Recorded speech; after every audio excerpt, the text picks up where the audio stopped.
Here I am with Erkan Mete, and we're going through our complete Gracie Self-Defense course, and we're working on takedowns and break falls, and in this situation, rolls.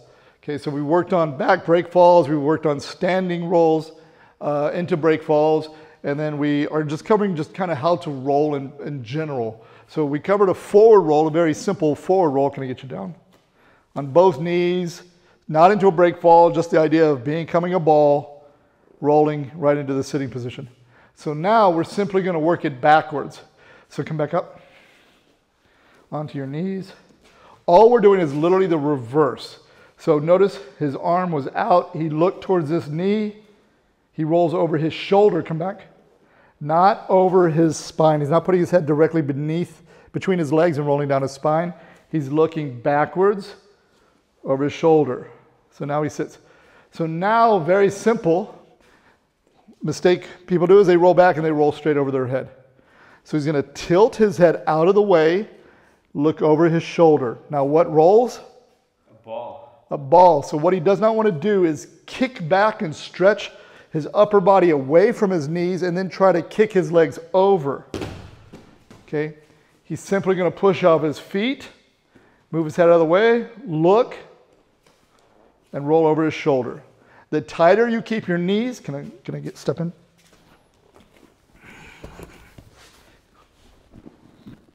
I need very little effort. The space happens between my knees, I got to start pushing. So sometimes I'll even kind of hold my knees. And notice, I'm right in the same position here. So he sits. Don't roll straight down onto your head. When he tilts his head, where are you strong? Right, okay. Right, so as he starts to roll, it won't happen right away, but as he starts to roll, watch what he does with his head. He looks. Okay, and he's just rolling over that space right next to his head. From here, what can we do? And then roll over the other shoulder, and then turn your head, roll over that shoulder. It's a very good warm-up. You notice how much of it is just him being a ball.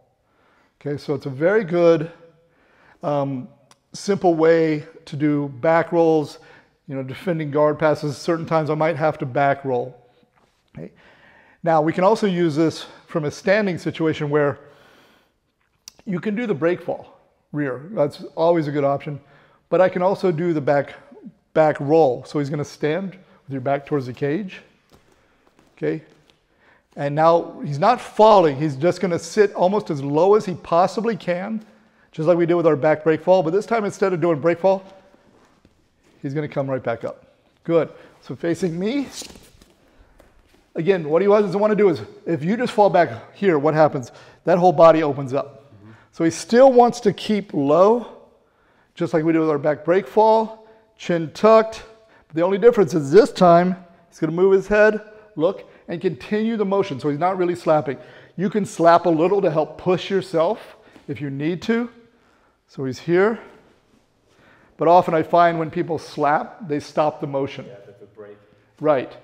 So let me get you facing that way. Really nice. He gets pushed, he falls, and then he's right back up to his feet, like butter. Okay. Butter. Yeah, turn that way one more time. Again. Here. Really very nice technique. A really great example of a back roll on the ground or back roll standing. Okay, so practice this. It's a really important technique. It's also a good warm-up technique.